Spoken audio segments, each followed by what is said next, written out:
This is The Story of the Cross, The Stations of the Cross for Children by Mary Jocelyn. The story of the cross is the story of a man named Jesus. It begins with a visit from an angel. Long ago in the little town of Nazareth, there lived a girl named Mary. She was soon to be married. Then one day an angel appeared to her and said, "Peace be with you. The Lord is with you and has greatly blessed you." Mary was alarmed. Who was this visitor? What did the words mean? The angel said to her, "Don't be afraid, Mary. God has been gracious to you. You will become pregnant and give birth to a son, and you will name him Jesus. He will be great and will be called the Son of the Most High God." Mary was puzzled, but she agreed to do as God wanted. An angel also spoke to Joseph, the man she was to marry, and Joseph agreed to look after Mary and her special baby. Months later, Mary and Joseph had to make a journey to Joseph's hometown in Bethlehem. The place was crowded and they had to stay in a stable. There Jesus was born. Mary used a manger as his first cradle. Out on the hills, angels danced in the midnight sky. They sang the news to shepherds who were out watching over their sheep. They told the men that a baby had been born, the one chosen by God to bring justice and peace to the people. The shepherds came and found the baby. The place where he lay was dark and bare, but everything was just as the angels had said. Surely a little part of heaven had come to earth. The years passed, and Jesus grew up to know and love God as a child loves a good father. He learned the laws that God had given his people long ago. Love the Lord your God with all your heart, with all your soul, and with all your mind. This is the greatest and the most important commandment. The second most important commandment is like it. Love your neighbor as you love yourself. He understood, too, how deep was God's love. He became a preacher and a teacher, traveling from one place to another to speak about God to anyone who would listen.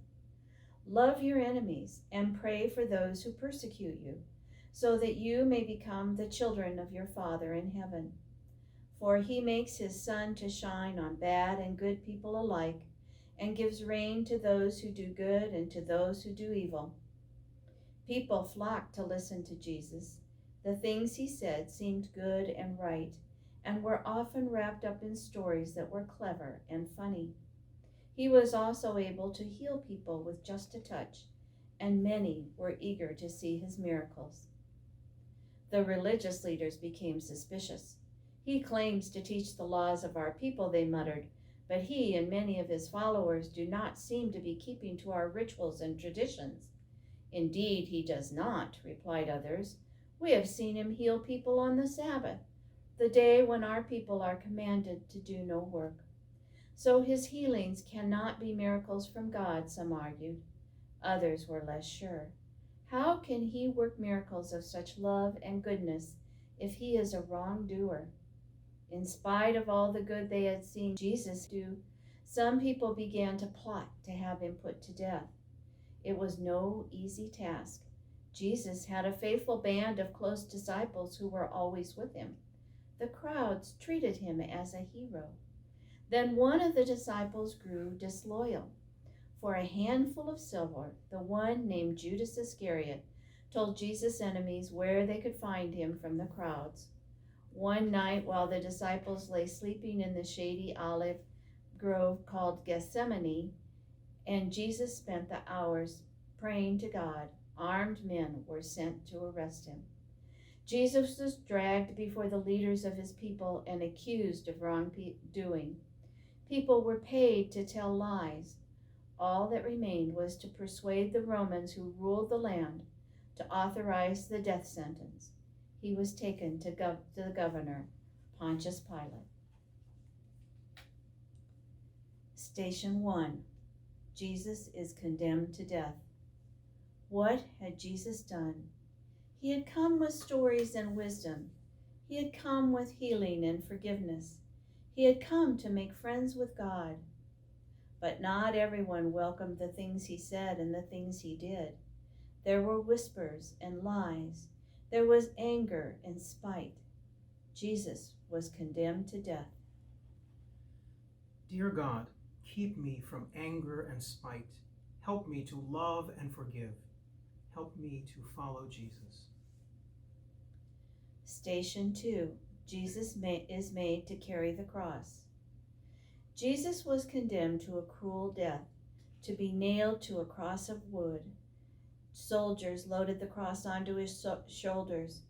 Although he had done no wrong, he was ordered to carry his heavy load through the jeering crowd. Dear God, when I feel alone and troubles weigh me down like a heavy load, help me to know that I am walking with Jesus. Station 3. Jesus falls the first time under the cross.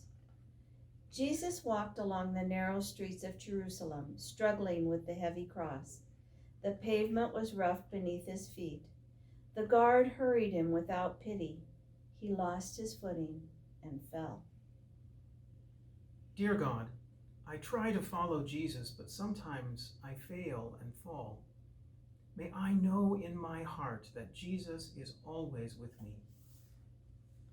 Station 4. Jesus is met by his mother. Jesus' mother Mary was in Jerusalem, following her dear son as he walked to a death he did not deserve. The love of a mother is forever.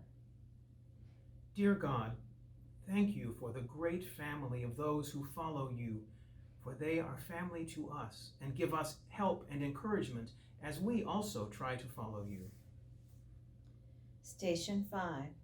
Simon of Cyrene helps carry the cross. Jesus struggled once again with the cross.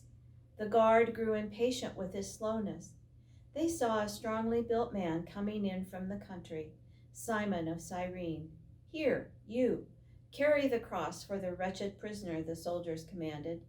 So Simon did. Dear God, thank you for those whom we do not know who help us with their great strength when we are in need. Station 6. Veronica wipes the face of Jesus. Jesus could barely see the way ahead. His eyes were clouded with sweat. He tried to wipe it away, but only smeared it with the dust from his hands. Then a woman stepped forward and gently wiped his face with a cloth. Dear God, we thank you for those who see the little ways in which to give help and support. Station 7. Jesus falls a second time. The guard urged Jesus forward, for his sentence had to be carried out without delay. But who can walk calmly to the place where there will be pain and punishment? Once again, Jesus fell. Dear God, I try to follow Jesus, but sometimes I grow fearful and discouraged. Help me to trust that in your care all things will work together for the good. Station 8. The women of Jerusalem mourn for Jesus. A group of women wept to see Jesus so cruelly treated. He has done no wrong, they cried. What is happening is neither right nor fair. Jesus looked at them sadly. Do not weep for me, he said. Weep for yourselves and for your children who have to go on living in these troubled times. Dear God, when the world is unkind and people are so unfair, we weep with you. You weep for us. Station 9. Jesus falls the third time. Jesus and the guard approached the hill that was to be the end of the journey. Trembling, Jesus fell again. Dear God, whenever in this world there is more suffering than goodness, help me to believe that your goodness is strong and your love is forever. Station 10. Jesus is stripped of his garments. At the place of execution, the guards took from Jesus even the clothes he was wearing. They gambled among themselves to decide who would have his tunic. Jesus was left with nothing. Dear God, help me not to worry about the things that people can steal, but rather to seek to live in the way you want, to live in your kingdom. Station 11. Jesus is nailed to the cross. Then the guards laid Jesus on the cross and hammered iron nails through his hands and his feet. They hung him up to die while others mocked his suffering. Dear God, when I see violent people win, may I continue to believe in peace. Station 12. Jesus dies upon the cross. For several hours, Jesus hung upon the cross. He asked God to forgive those who had treated him so cruelly. He asked his friend John to be a son to his mother. He pleaded with God to tell him why he had been left alone to suffer. And then he died. Dear God, in the face of death, may I continue to believe that you give life. Station 13. The body of Jesus is taken down from the cross. A man named Joseph from the town of Arimathea saw Jesus die. He was a wealthy man and had been a secret follower of Jesus. He asked Pilate if he could take the body and give it a proper burial.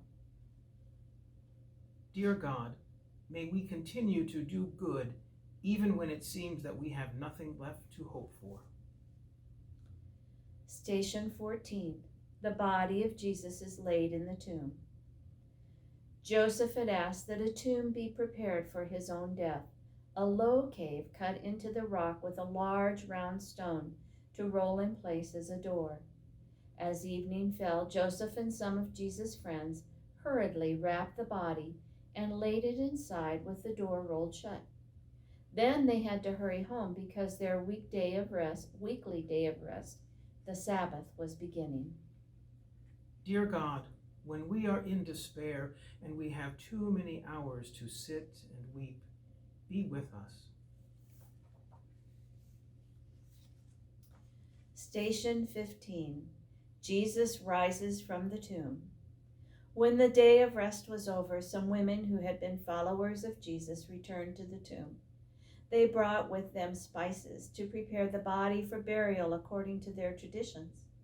As they approached, they saw that the stone was rolled aside. The body was no longer inside. Instead, they saw angels. "Why are you looking among the dead for someone who is alive?" asked the angels. "Jesus is not here. He is risen." Dear God, help us to believe in you and in the love that will bring us to everlasting life. "He is not here. He is risen." The women could hardly believe the angels' words.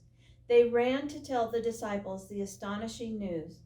At first, no one believed what they said, yet the tomb was certainly empty. Then Jesus came and met with his friends. They saw him and they touched him. So it continued for 40 days, and then Jesus' friends saw him being taken up to heaven. Soon afterward, they began to tell the world the story of Jesus, the story of the cross. There is a part of the story when wicked and cruel people seem to be winning. Then God changes everything, bringing life and love that will never end. Here is what one of Jesus' followers wrote to his friends. Dear friends, let us love one another because love comes from God. Whoever loves is a child of God and knows God. Whoever does not love does not know God, for God is love. And God showed his love for us by sending his only Son into the world so that we might have life through him. This is what love is. It is not that we have loved God, but that God loved us and sent his Son to be the means by which our sins are forgiven. Thanks be to you, Lord Jesus Christ, for all the benefits which you have won for us, for all the pains and insults which you have borne for us. O most merciful Redeemer, friend and brother, may we know you more clearly, love you more dearly, and follow you more nearly day by day. Thank you for reading the story of the Stations of the Cross with me today. I hope it helps you understand more this joyous Easter day that we are now celebrating.